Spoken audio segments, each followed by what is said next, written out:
Beyonce and Jay-Z will do anything to destroy anyone who speaks out against them. Okay, I get the threats, but you have to remember one thing. I know your deepest secrets. I know so much about you and what you've done. I know so much on how you got where you are, how you stepped on many people. For years, people have praised Rihanna as one of the most powerful and inspiring icons in music, a self-made superstar who climbed from the islands to global fame. But what if the story everyone knows isn't the full truth? What if her rise wasn't just talent and timing, but something far more calculated? According to Jaguar Wright, the story behind Rihanna's come-up might be darker than the world ever realized. Wright claims Rihanna's journey didn't start with fame. It started with control. She alleges that the famous 2005 Def Jam signing wasn't a regular business move, but a high-pressure situation where a teenage girl was allegedly cornered into giving up her independence before she even understood what was happening. Insiders reportedly said Rihanna was kept inside Def Jam's Manhattan office until 3 in the morning. The goal? To make sure she signed before she could walk out. That night, label lawyers supposedly drafted, reviewed, and finalized a multi-million-dollar contract, all within 10 hours, something many music veterans have called completely unheard of. Even more shocking, reports say no guardian was present during this signing. Her father, who was still in Barbados, didn't arrive until the next day, long after the deal was sealed. That detail alone has made people question what really happened inside those walls. So now everyone's asking, why the rush and why the secrecy? If this was just a career-making opportunity, why did it look more like an overnight lockdown? Why did a teenage girl have to sign under those conditions? The deeper you dig into this story, the stranger it gets. It's a night Rihanna herself once spoke about. But even back then, her tone gave everything away. Nervous laughter, uncertain pauses, and the kind of energy that didn't sound like pure excitement at all. She admitted she didn't sleep for 3 whole days after signing that contract. And when you hear that now, it doesn't sound like celebration. It sounds like shock, maybe even fear. And it was pretty much said like, Jay doesn't really want awards. Well, he go to the Grammys. Right. He you know, come into the Black-owned spaces. Let's figure out how to work together so that way we have the relationship when it matters, not when it's convenient for you and your image. Jay-Z later told reporters, "We didn't let her leave without signing." He said it proudly, almost like a joke, but looking back, that single line feels way more revealing than anyone realized. It hinted that control might have started long before Rihanna's career even took off, before the ink had a chance to dry. The first person to break the silence about what really went down was Jonathan Hay, Rihanna's former publicist. Years later, he came clean, admitting that he was the one who started the rumor about Rihanna and Jay-Z back in 2005 to get her attention in the media. At first, it sounded like just another wild PR stunt, until the real twist came out. Hay revealed that not long after that signing, he was interrogated by federal investigators. They weren't asking about gossip. They were reportedly digging into Jay-Z's alleged involvement in transporting underage performers across state lines for entertainment purposes. According to Hay, the whole thing was much deeper than anyone knew, and the questions he was asked made his blood run cold. When investigators pressed him about whether other young girls had been moved around in similar ways, Hay said he froze because he suddenly realized what he might have been part of. What followed next painted a picture that was far darker and more complicated than anyone ever expected. Just months after that late-night lock-in at Def Jam, Rihanna's debut single Pon de Replay took over the world. It was everywhere, blasting from radios, clubs, and TV screens like wildfire. But behind the catchy beat and island charm, Jay-Z was reportedly pulling every string. He personally approved her songs, outfits, interviews, every single move she made. By 2007, when Rihanna stepped on stage to accept her first Grammy for Umbrella, Jay-Z was right there, standing directly behind her, barely a few steps away. To fans, it looked like a proud mentor moment. But to others now, it feels more like he was watching, not just supporting. Why did a label executive have to be glued to her side at every major appearance? Why did it seem like every part of her image revolved around him? As the years went by, that mentorship started looking a lot more like control. By 2009, the relationship between Rihanna and Jay-Z had reportedly shifted from mentor and protege to something deeper, maybe even dependence. That same year, everything changed after the world saw those shocking headlines about the incident involving Chris Brown. The public story was clear. Jay-Z was the strong protector, Rihanna the brave survivor, and Chris Brown the reckless aggressor. But according to Jaguar Wright, that narrative wasn't just born out of chaos, it was crafted. She claims Jay-Z carefully orchestrated the media coverage that followed, controlling every statement, every interview, and even the emotional Diane Sawyer moment that defined Rihanna's image for years. According to Jaguar Wright, the entire media storm that followed wasn't just about justice or heartbreak, it was strategy. She claims it was a carefully engineered move to shift all public sympathy toward Rihanna while wiping Chris Brown out as a threat to the brand. Sounds wild, right? But when you look at how precise that campaign was, it starts to make sense. Every single interview question was reportedly pre-approved. Every photo, every press release, all filtered through Roc Nation's media division. Nothing went out without control. What looked like raw emotion on camera was, according to Wright, part of a larger, calculated plan. Rihanna's pain wasn't just televised, it was packaged. Her vulnerability became a tool, one that not only protected Jay-Z's clean image, but also kept the Roc Nation empire untouched while someone else took the fall. The timing was too perfect to ignore. As Chris Brown's endorsements and public standing began to collapse, Roc Nation's power only grew stronger. Rihanna's next album went platinum, her fame skyrocketed, and Jay-Z's reputation as the genius mentor behind her recovery was solidified. But insiders whispered a different story, that he wasn't just guiding her, he was controlling the narrative. Meanwhile, old federal documents confirmed something else chilling. Jonathan Hay really was questioned by agents back in 2005, the exact year Rihanna was signed. Investigators reportedly asked about underage artists being managed without proper supervision, a red flag that suggests they already knew something was off inside that system. So here's the question that keeps everyone uneasy. If law enforcement sensed danger that early, why did the deal go through anyway? Why didn't anyone inside that corporate ladder step up or stop it? Maybe because the machine running the show was simply too powerful to challenge? When Rihanna officially moved from Def Jam to Roc Nation in 2010, fans thought it was just the next big step in her career. Total independence, full creative control, boss moves. But behind the glossy headlines, insiders say that move didn't set her free. It actually placed everything she owned, her music, fashion, and brand deals, right under Jay-Z's full command.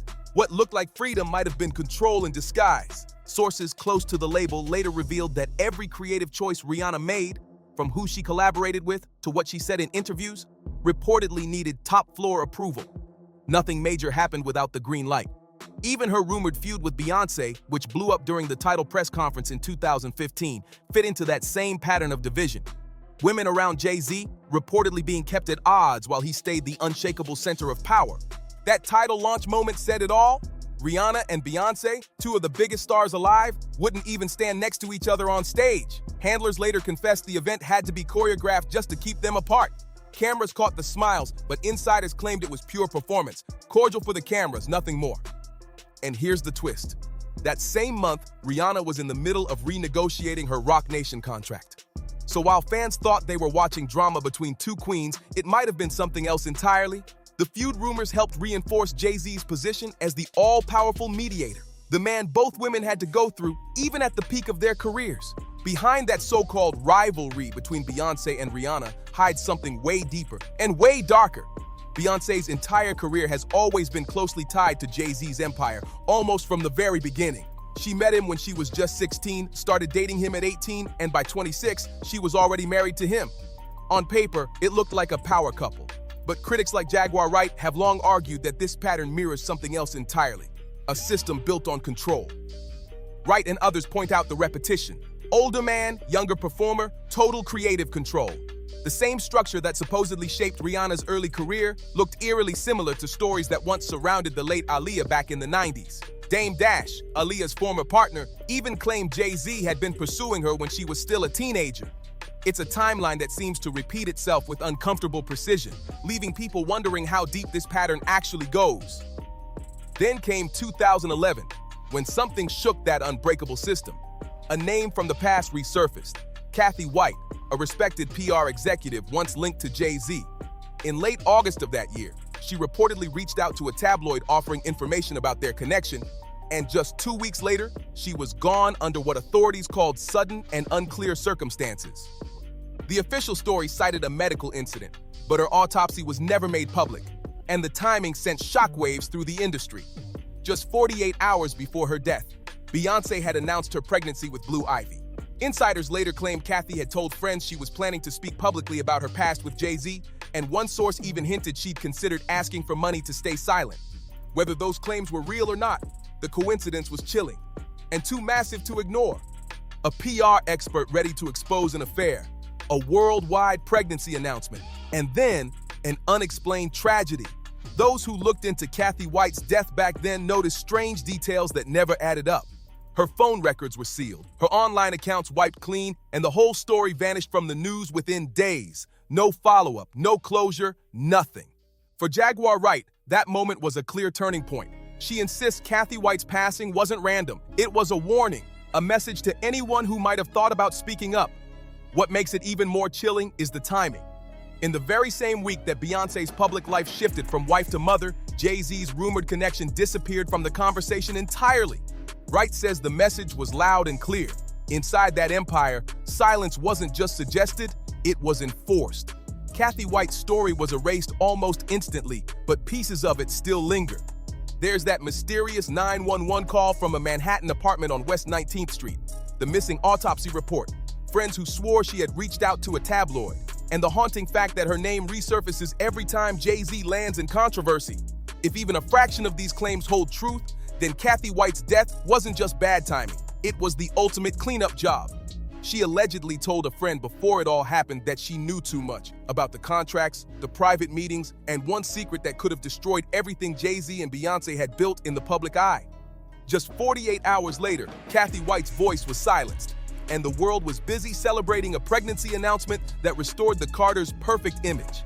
That's where all these threads start to connect. A young performer allegedly pressured into a midnight deal, media narratives shaped and controlled, a repeated pattern of silence and missing witnesses. And at the center of it all, one powerful figure whose influence always seems untouchable. The more these timelines line up, the harder it becomes to ignore the pattern.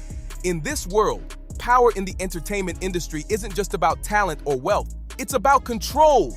Who gets to tell the story? And who suddenly disappears when that control is at risk?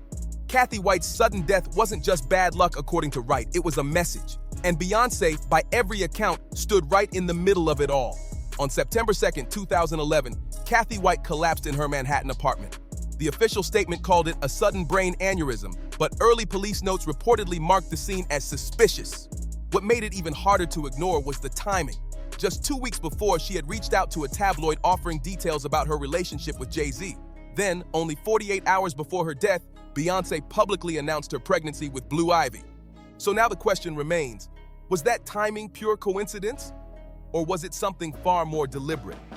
Those who truly knew Kathy remembered her as confident, sharp, and finally ready to speak her truth. Her friend, model Claudia Jordan, later admitted that Kathy had openly talked about being involved with Jay-Z, and that confession changed everything. Jordan's account completely clashed with the official report that ruled Kathy's death as natural. What made it even stranger? The autopsy was never released to the public. For a case that shook both the entertainment and PR industries, the silence felt too absolute. Then, 5 years later, Beyoncé dropped Lemonade, the cultural explosion that turned whispers of infidelity into a worldwide conversation. But many people quietly asked, was it really just about betrayal? Or was it a strategic distraction from something deeper, the haunting story of Kathy White? Because Lemonade didn't just show heartbreak, it rebuilt Beyoncé's image. It transformed her into the symbol of resilience, pain, and power. Fans saw emotion, critics saw art, and the media saw redemption. But what if that project had another purpose? Containment. Kathy's name might have been buried, but it never fully disappeared from industry whispers. By turning Jay-Z's alleged cheating into a public tale of forgiveness, Beyoncé flipped the script. She didn't just control the narrative, she erased the need for anyone to ever bring up 2011 again. That silence was deafening, and it grows even louder when we rewind to what came before the empire, before everything was untouchable. Dame Dash's 2023 comments reopened one of music's most sensitive scars, the mysterious loss of Aaliyah in 2001. Dash called her death suspicious and hinted that Jay-Z had been obsessed with her long before she was gone. That claim flipped the entire story upside down. If what Dame Dash said was true, it would mean two women connected to Jay-Z, Aaliyah, and Kathy White met eerily similar fates, almost exactly a decade apart. And in both cases, Beyoncé's star only rose higher afterward, her image shining brighter, untouchable, almost untouchably perfect. Now, that doesn't automatically prove a conspiracy, but it definitely makes people stop and think. How many coincidences can one empire survive before it starts to look like a pattern? Because when you really trace the timeline, it stops feeling like isolated moments. It starts looking like a system. By the mid-2000s, quiet whispers began to spread through studios that Jay-Z's empire wasn't just a record label, it was a holding cage for talent. Artists who tried to step away reportedly found their careers frozen, projects delayed, and contracts mysteriously extended. Kanye West was one of the first to call it out back in 2015, accusing Jay-Z of trapping artists under restrictive deals through Tidal. What sounded like a feud at the time now feels more like a public warning, an insider trying to expose how the machine really worked.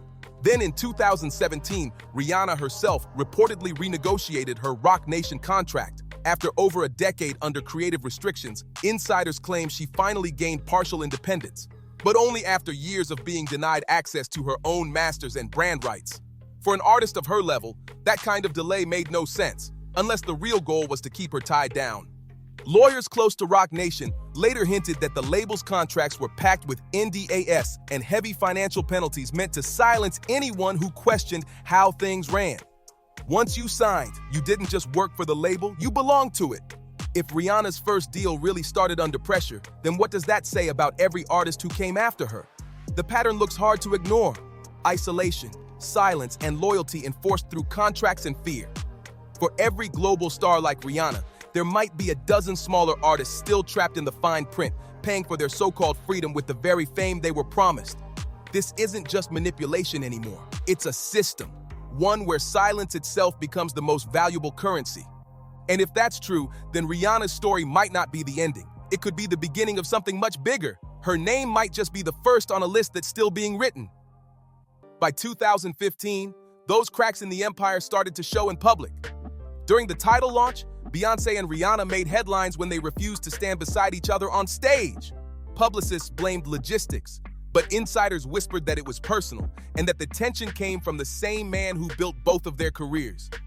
Then in 2023, the drama reignited when Stephen A. Smith dropped a bombshell. He revealed that Jay-Z himself had called him directly to shut down an on-air comparison between Beyoncé and Rihanna. Smith hinted that it wasn't about ego or competition. It was protection. Protection of a brand, an image, and maybe even secrets that still can't be spoken out loud. Jay-Z didn't just manage music, he managed perception. And Beyoncé's image? That was the crown jewel of the entire empire. Whenever one star's shine threatened to outglow another's, the story shifted, the narrative adapted, and suddenly what looked like rivalry became strategy. In that world, silence wasn't weakness, it was survival. For over 2 decades, this pattern has quietly repeated itself. 3 women, 3 moments of tragedy, and 1 power couple whose influence has never wavered. Aaliyah's tragic plane crash in 2001, Kathy White's sudden collapse in 2011, and the resurfaced 2024 lawsuit that alleged Jay-Z and Diddy mistreated a young woman at an MTV afterparty back in 2000. Each of these cases connects through the same haunting themes: youth, secrecy, and vanished voices. And every time, Beyoncé's career seemed to rise higher in the stillness that followed. When the federal lawsuit was refiled in 2024, it wasn't just another celebrity headline, it was the return of stories the industry had buried for years. Court filings described events that insiders had whispered about since the early 2000s, names hidden behind NDAS, settlements, and silence. So the question becomes impossible to ignore. If these whispers have followed him for decades, why is the world only listening now? Because maybe this was never just about fame, fortune, or business. Maybe the empire we've celebrated for its perfection was built on layers of silence, control, and carefully crafted reinvention. If Rihanna's rise was molded by power and Beyoncé's influence helped protect that empire, then what are we really looking at?